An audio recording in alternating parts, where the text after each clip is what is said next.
I always hated Mondays. This one would turn out to be one of my worst. My wife, Peggy, was very despondent and moody. She fixed breakfast for the boys and me, as if she were a robot. She wasn't being nasty, just depressed. It didn't help to brighten the morning. I had no idea what brought it on, and didn't feel inclined to ask her. My sons, Robert, 16, and Dave, 18, left for school about the same time I left for work. For the last 15 years, I worked for a freight company that loaded and unloaded container ships. It was hard work but paid good money.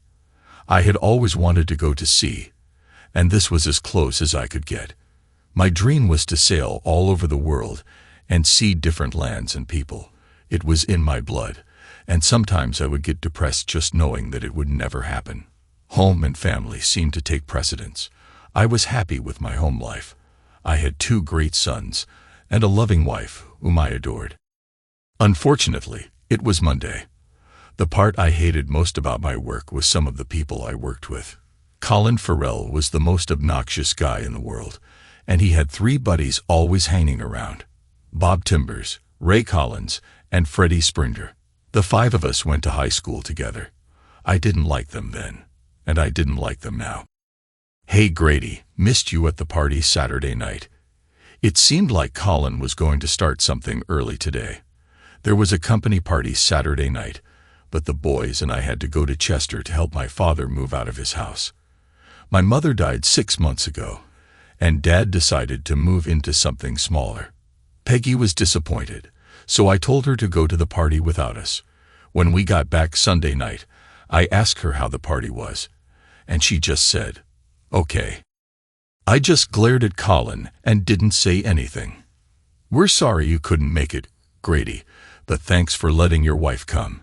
She made the whole evening worthwhile." I found myself clenching my fists as I listened to his group of hyenas giggling like girls. They seemed to be having a private joke at my expense. As I started to walk away, Colin followed and continued his taunting. "She sure has developed into a fine piece since high school, Grady. You are one lucky guy to have that to come home to every night." I could see that it was going to be a long day. The veins in my forehead started popping, and I could feel the tendons in my neck tightening. All my life, I had to fight to control my temper. Again, I tried to walk away. I turned to face the group, and Colin flipped something towards me. It was red, it was soft, and it was a pair of panties. Peggy forgot these Saturday. She might need them to go with that red bra she was wearing. The entire group broke out laughing. I stood looking at them without raising my head. The red silk fell onto the concrete loading platform at my feet. I made no effort to pick it up. I suddenly realized that I had stopped breathing and felt my stomach muscles tensing. I was becoming a coiled spring of fury, ready to unwind. I could take any one of them with no problem, but all of them at once might be difficult. At this point, I didn't care.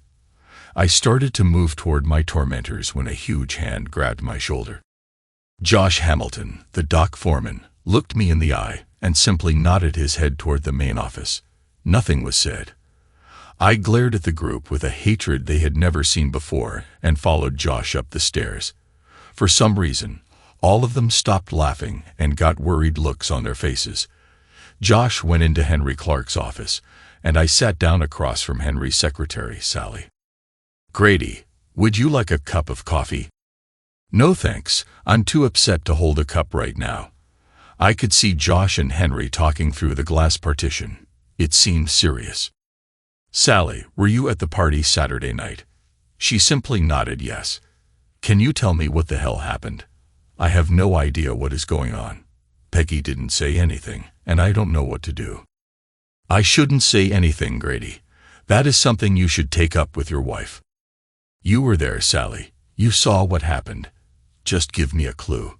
Sally was fumbling around with some papers on her desk, trying to figure out how she could get out of talking to me. "Please, Sally, I need to know." Peggy showed up at the party dressed to kill. After about an hour, Colin started to pump drinks into her. She seemed to be having a good time. Colin would whisper things to his posse every time he got the drinks refilled, and they would all laugh. Finally, Peggy and Colin went back to the storeroom. About 30 minutes later, Bob, Ray, and Freddie went back. We didn't see any of them for an hour, and then they all showed up again, laughing and joking. Peggy was smiling but looked like hell. Her hair and her dress were messed up. She and Colin left together about 10 minutes later. "Thanks, Sally. I didn't want to hear that, but it explains things." We sat silent for about 10 more minutes.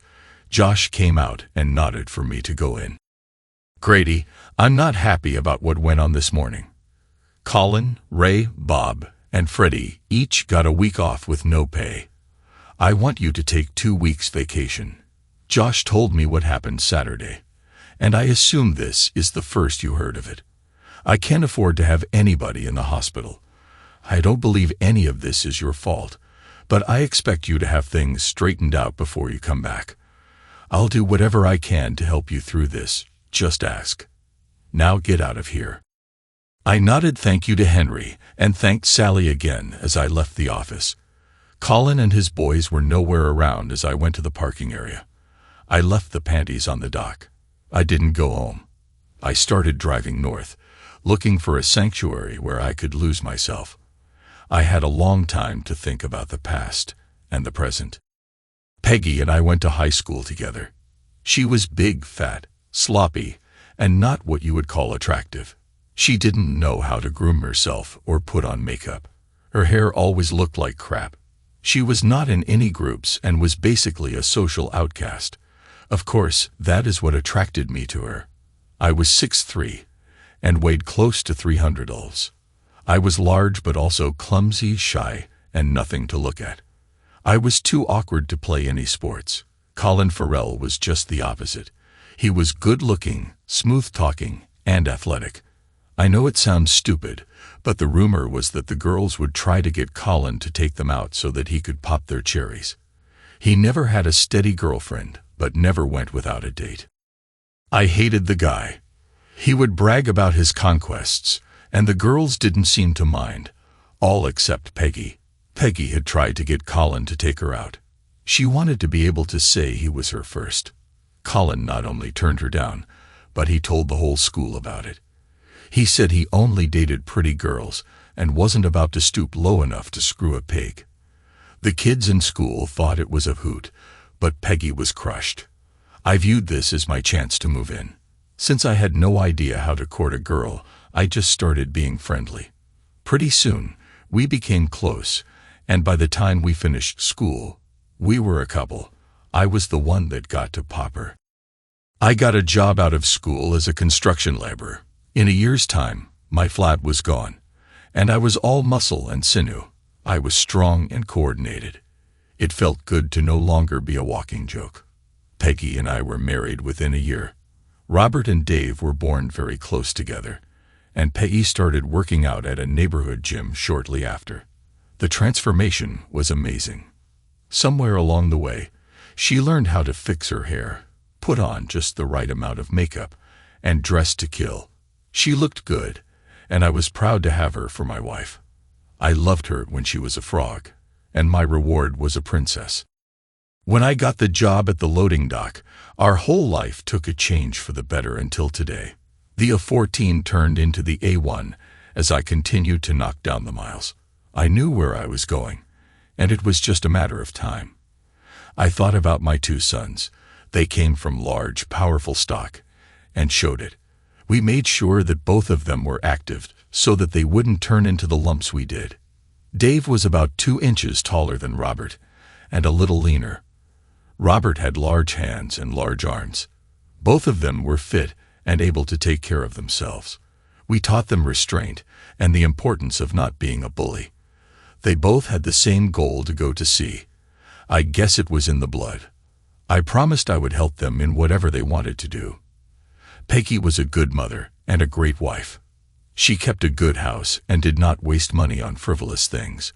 We had a great sex life, or so I thought. We had fun when we had sex, and I was perfectly content with that part of our life. I found myself on the M6, still clicking off the miles. The shadows were getting long, and I was hoping to arrive before dark. It was a 7-hour trip to Port Patrick, but it was the only place I wanted to be right now. I kept looking for the A75, and finally found it as the sun went down. There were plenty of parking spaces this time of year by the Duke's Duck. I gave my keys to the barkeep and asked for a room by the week. I had no luggage, change of clothes, or razor, but didn't care. He took the room key off the hook, gave it to me, and hung my car keys in the same spot. I took a pint and sat down in the back corner. The street light was shining through the amber bottled glass window by my head. It was time to get numb and forget the world. I would find myself waking up in my room late in the mornings. I vaguely remembered how I got there. Usually, one of the local regulars would help me up the stairs and drop me on top of the bed. I never did get under the sheets. I splashed some water on my face and a couple of times took a shower. I had to put the same clothes back on, so the shower didn't really help much odor-wise. I was getting a fierce-looking beard. I had never let my facial hair grow, and it was a little unnerving to see it in the condition I was in. Every couple of days, they ran my credit card through it to keep the tab up to date. I had been wallowing in self-pity for a long while, and I was starting to get sick of it. I was sitting, glassy-eyed, staring at the dartboard for the 1,000th time when 2 uniforms walked in. I watched them without looking at them. They talked to the barkeep a while, and he nodded in my direction. He also pointed to my keys on the wall behind him. I assumed they were looking for me. I was amazed at my own intelligence. They didn't even try to talk to me. They just pumped coffee into me for the next 2 hours. Grady Baxter, do you think you can talk to us? Did I do something wrong? We just need to talk. Are you up to it? Can we go outside? The sun was shining, but everything was wet. The cobbles on the street in front of the pub were slick, and I took my time walking across to the seawall. The whole street was on a slope, and I still felt a little tipsy.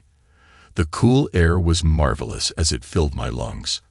I don't smoke, but the air inside was so thick the results were the same. I leaned over the granite seawall and threw up. It was mostly liquid because I hadn't eaten much solid food the last few days. My head started to clear, and so did my eyes. My 2 companions waited patiently while I got myself together. I was starting to feel obligated for putting them to so much trouble.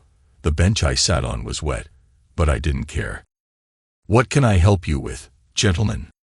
First of all, we were trying to find you since you were missing for 10 days. Second, we are trying to locate Colin Farrell, and we're hoping you could help us. Well, you found me, so that part is solved. I haven't seen Colin Farrell since the day I arrived here. I believe the barkeep has already informed you that I have not left the inn since I checked in. I have no idea where Colin is, but I think I will be looking for him when I get home. I chatted with them for about another hour. They had nothing to charge me with, and after they found me safe, they seemed to only be interested in talking about Colin. They located me through the credit card charges. I'll remember not to make that mistake again if it ever comes up. I went down the hill and bought some fresh clothes and a toothbrush. I decided I would keep the beard a while, even though it looked like crap. After a final shower, I paid my bill and started home. I stopped about 4 times on the way. Twice I got something to eat, but mostly I was just trying to delay my arrival. There was nothing pleasant or enjoyable waiting for me at home. I did want to see my boys, though. She was sitting on the couch. There was only one light on in the living room. She watched me with her hands on her lap, afraid to move. It looked as if she had been crying, but it was hard to be sure in the dim light. I went to get a beer, but the thought of it made me a little nauseous, so I grabbed a Coke instead. I sat in the recliner across from her and waited for her to say something. The boys are staying with friends for the night. It was my idea so that we would have some private time to talk. Why didn't you tell me about it before I found out? I don't know. I was scared, I guess. About what? I wasn't sure what you would think or do. I did something stupid, and it backfired on me. Backfired? What the hell backfired? You won't get mad at me, will you, Grady? I don't know. It would probably be better if you told the truth, but we'll have to wait and see. Grady, do you remember what Colin did to me in high school? Yes. I have been wanting to get even with him for that ever since it happened.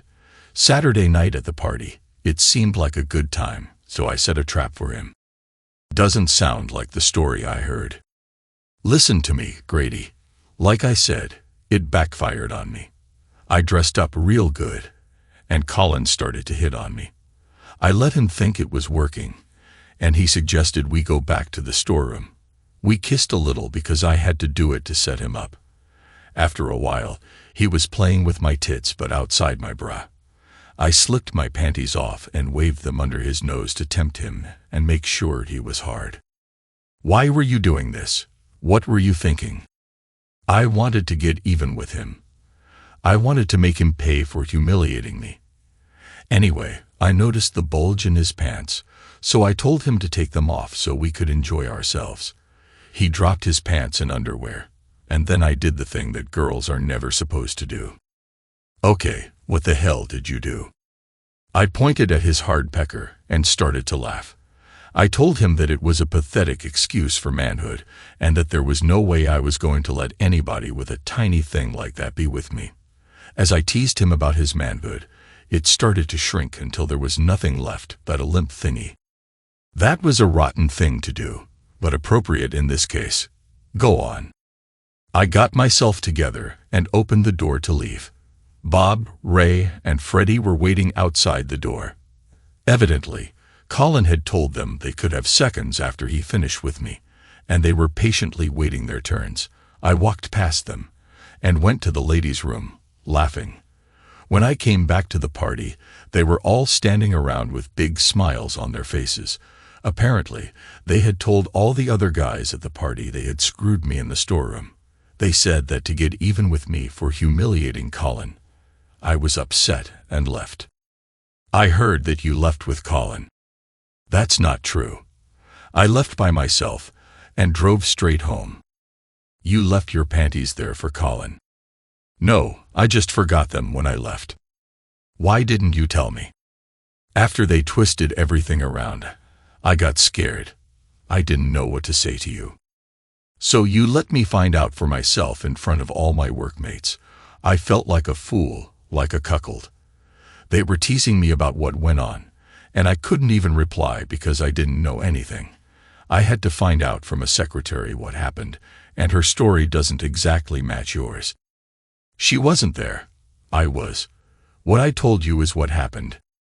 Damn it, Grady. I am your wife. You were supposed to stick up for me and support me.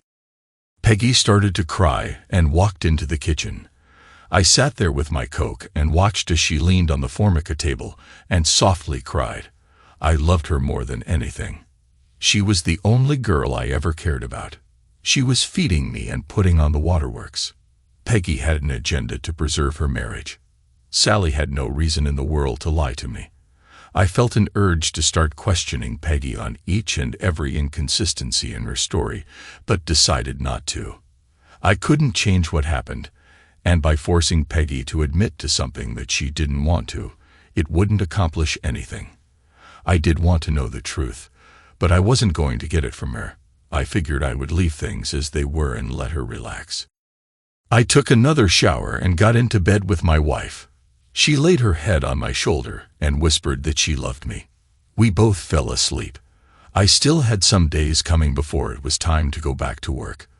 The boys were glad to see me but were a little standoffish.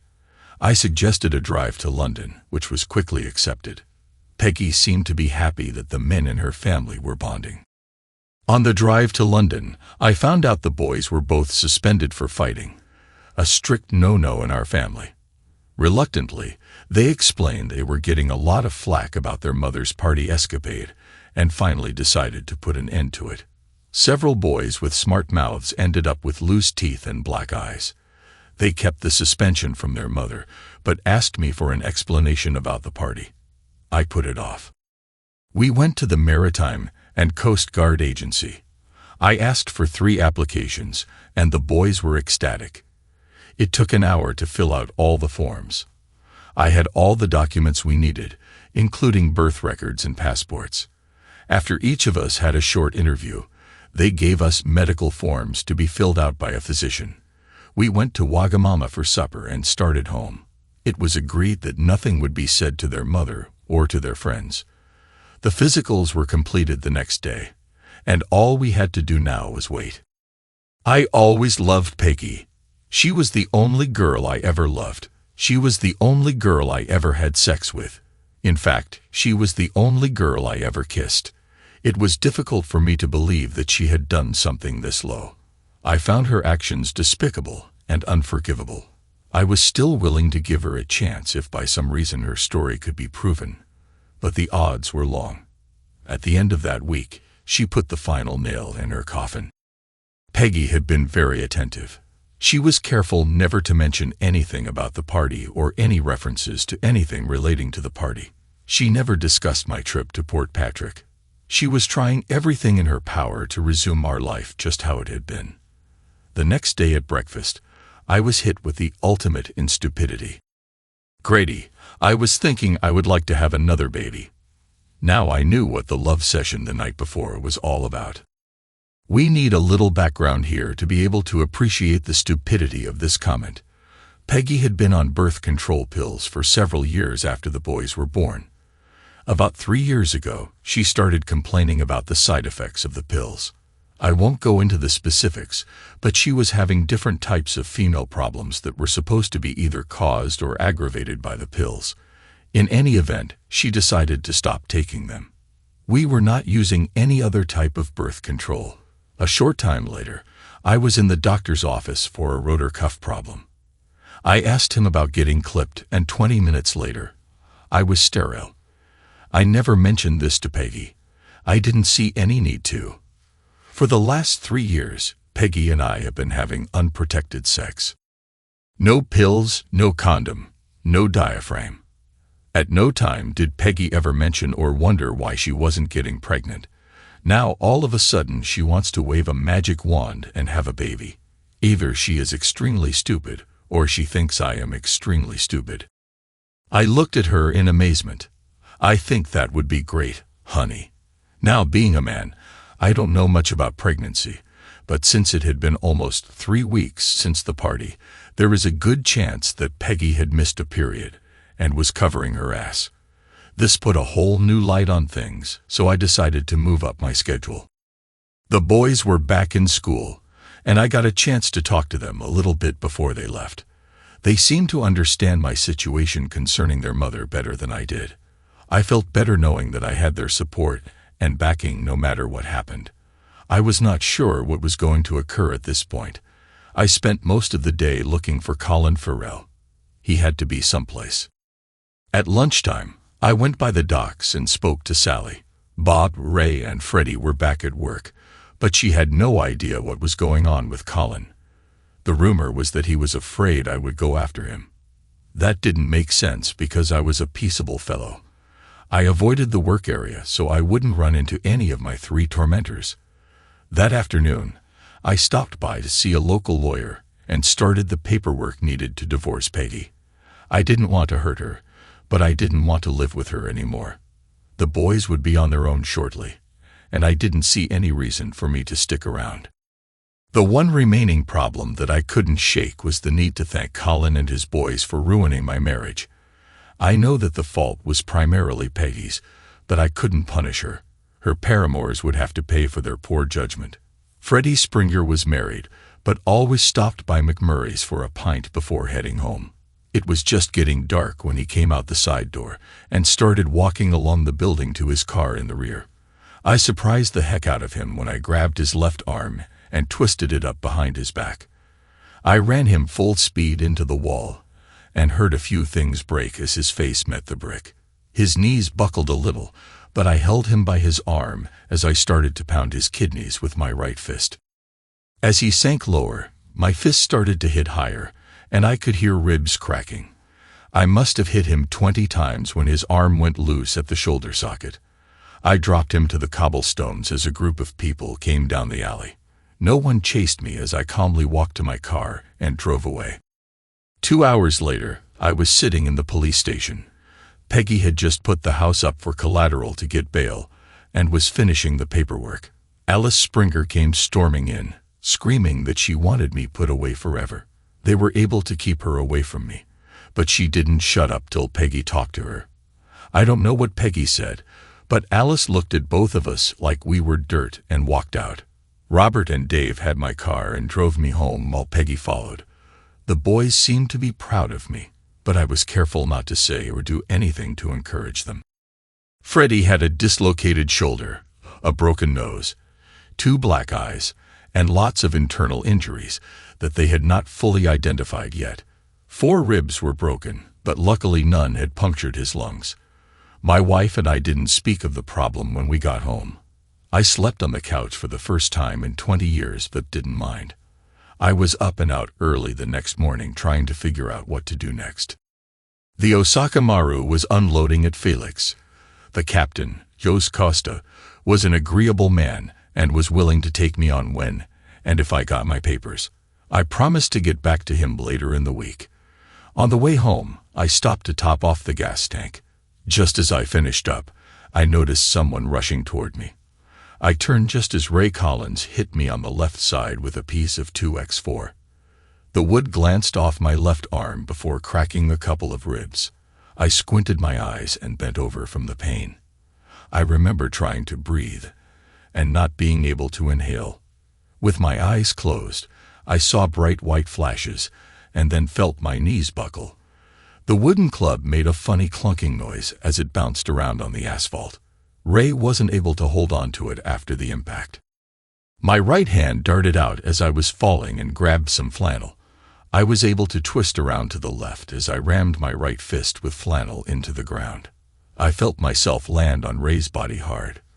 My eyes were still clenched shut, trying to block out the pain in my left side. I could not move my left arm. I was acting on instinct as my right hand started to hammer up and down. I didn't know what I was hitting, but as long as it was an assault, that was good. Both sides of my body were working independently of each other. As my left side was crunching up for protection, my right side was attacking anything it could find. At first, Ray was squirming under me, trying to get free, but after a few seconds, he was still. I didn't stop hitting him until some customers pulled me off. I still couldn't get a good breath of air, and it hurt like heck. One of the medics gave me a shot, and I slept all the way to the hospital. I woke up a few hours later with a sling on my left arm and my body taped tight. I was able to breathe, but with care. Peggy was there and did not look pleased. "Damn it, Grady, what do you think you were doing? You were making a hell of a fuss over that little party problem."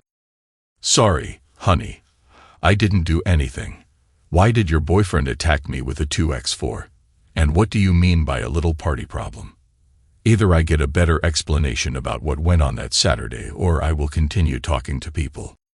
"You were not talking. You were hunting them down and thumping them." I gave her a big smile. Why would I want to do something like that? "Stop acting like a bully and stop referring to them as my boyfriends."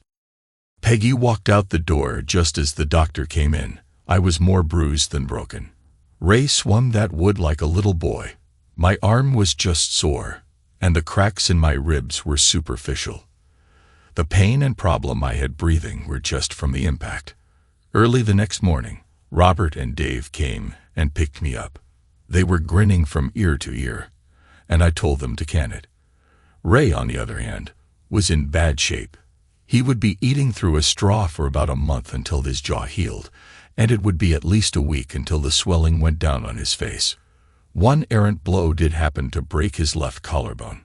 Of course, all the blows were errant, because I had no idea what I was hitting at the time. There were no charges against me because several people testified that Ray attacked me first. I had to call into work and get another week off, this time as sick leave. I talked to Sally for a while, and she told me that Bob Timbers had quit work and his final paycheck was being sent to his brother's house in Aberdeen. They still had no idea where Colin was. Peggy and I were not communicating very well. I was sleeping on the couch every night now. I was able to shed the arm sling pretty quickly, but my ribs were still a little sore. At least I could move and breathe normally. The Osaka Maru was leaving in 4 days. I stopped by to see my lawyer. The divorce papers were ready, so I told him to have them served in 4 days. I was leaving everything with Peggy. She would get the house, but the bonding company would take it when I skipped bail. I could care less. I included a copy of the vasectomy paperwork and a recent sperm count lab report with the divorce papers.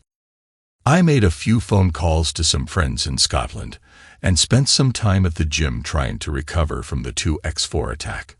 Henry Clark was not happy to see me leave and agreed to keep my departure quiet as long as he could. I asked him to look out for my boys if necessary. Peggy had stopped going to the gym, and the house was going to pot. The wash was backing up, and the general appearance of the whole place was going downhill. The meals were just thrown together, and the conversation was less than sparkling. I swear it looked like she was putting on weight again. The whole world went on as usual in 4 weeks. The next day, the boys handed me my set of maritime papers. I had never seen them so happy. All 3 of us were ready to go. I told them to wait and finish this year of school before making any decisions. I don't think they were listening to me. I returned to the Osaka Maru and took care of everything I had to. The quartermaster gave me a list of things I had to get prior to sailing. The next morning, I got my gear and checked into my room on board, and then left the ship one last time. Robert had left his Triumph Bonneville 750 parked at the end of the dock. A few minutes later, I was on my way to Aberdeen. An 8-hour trip on a motorcycle is not a pleasure. The Triumph was shaking so hard that you could not read the odometer. The motor ran smoothly, and the weather held, but I was still glad when I arrived. My friends had located Bob Timbers and planned to have him at the 4 Crowns.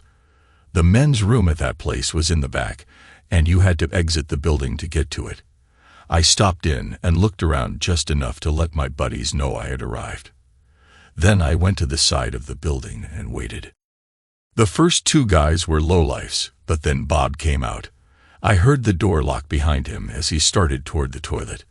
I grabbed his right arm like I did Freddy's and shoved his head against the stone wall of the building. As I went down the alleyway, his whole face was scraping along the stone as I walked, and he stumbled. I went about 50 feet and dropped him against the wall. He was half moaning and half crying in pain. By the dim glow from the streetlight, I could see his right eye socket was solid blood. His cheekbone was showing below his eye, and the entire side of his face was one big abrasion. "Don't kill me, Grady. Please don't kill me. I'm sorry. I had no intention of killing him, but I figured there was no point in telling him that. "I'll give you a choice, Bob. Tell me the truth about everything that happened at the party, and I'll let you live. Lie to me, and you die." Okay, I'm hurting, Grady. Talk, damn it, and I'll get you a doctor." When Peggy came into the party without you, Colin got all excited. He started bragging about how he was going to get her loaded and shag her. She did look good, Grady, honest. She was all dressed up and looked like she wanted to have fun. Colin started loading her up with drinks, and he told us that we could have sloppy seconds. We didn't think he could pull it off. After a bit, he took her back to the storeroom, and we followed him. "Are you sure you want to hear this, Grady?" "Yes, keep going." "Okay, but don't hurt me anymore." We could hear Colin and Peggy behind the door going at it. She was moaning and saying dirty stuff like the girls in the porno movies. We got hot as heck just listening. After a while, Colin opened the door. Peggy was on the couch with one knee in the air and her bush exposed. Her top was down to her waist. Her chest was out, and she had a big smile on her face. We each took turns with her, and she started blowing us while she was being screwed. We never hurt her. We never forced her to do anything she didn't want to do. Colin and Freddie had her in the rear, but Ray and I weren't into that. When we got done, we helped her get dressed. She and Colin left together, and I think they stopped someplace before he dropped her off. But I don't know for sure. That's it, Grady. I'm sorry. We didn't hurt her, honest, and we didn't make her do anything she didn't want to do. I just looked at him. Do you know where Colin Farrell is? He just shook his head no. This man was in no position to lie to me. His story was a lot closer to the one Sally told me than to the one Peggy told me. His face looked gross in the yellow light. He was bleeding more, and his jacket was turning a dull black color. Flakes of skin were hanging from his cheek, and the raw meat under it was bright red. I knocked on the locked pub door, shook hands with a couple of old friends, and got on the bike. A few miles down the road, I passed the medical emergency vehicle going to the pub. It was early morning when I parked the Triumph at the spot. I picked it up and boarded the Osaka Maru. Robert would pick up the bike later. My first duty schedule was that night, so I spent the rest of the day resting from my trip. That damn motorcycle beat the heck out of me. I should have taken the car. I woke up several hours later, showered, and got some supper. My supervisor gave me a job description, explained my duties, and left me by myself. It was an entry-level job, and was not that difficult or mind-boggling. My crewmates were less than friendly and not very helpful. They would answer any direct questions I had but offer no help or advice, and none of them seemed interested in establishing any kind of association. I was looking forward to some sort of connection with the rest of the crew, but it looks like it will not be easy. They all seemed to be friendly with each other, but I was not included in the circle. I decided to wait it out. Peggy was now aware that I was gone. She should have been served her divorce papers that morning. I am sure that Bob Timbers had given his whole story to the officials by now. I could see my two demon sons snickering to each other over the current events. My shift ended, and I went to bed. 2 days later, I was summoned to the captain's office in the middle of the day. Captain Costa did not look happy as I stood in front of him. Mr. Baxter, the Royal Navy has requested permission to land a helicopter on the Osaka Maru in order to transport you back to the mainland. I received an extensive wire this morning justifying their request. I will summarize some of the items on the extradition request. If there are any errors, you can explain them. I simply nodded in agreement. They wish to talk to you about the disappearance of a fellow named Colin Farrell. You have charges against you for the beating of a man named Fred Sprinter so badly that he lost one kidney and might lose the other. You forfeited bail on that charge. You have charges against you for the maiming of a fellow named Ray Collins. That was listed as self-defense, but is being changed because of the severity. Finally, on the night you boarded the ship, you beat a man named Bob Timber in Aberdeen so badly that he lost his right eye. I don't know how the heck you could be here in Aberdeen at the same time, and I don't want to know. It says here that all this mayhem was done with your bare hands to avenge a personal affront. Do you have any comments, Mr. Baxter? Sir, I am sorry for any problems I might have caused you. I mean about the charges, just that if I could have found Colin Farrell, he would be in the hospital with the other 3. I really don't know where that son of a gun is. I'll pack my things and get ready for the helicopter when it arrives. Captain Costa just looked at me and smiled. That won't be necessary. I told them you never got aboard. There is no Grady Baxter on the Osaka Maru. Now get back to work. I went back to the crew quarters, took a shower, and got ready for my shift. By the time I finished the evening meal, the police report had circulated through the entire crew.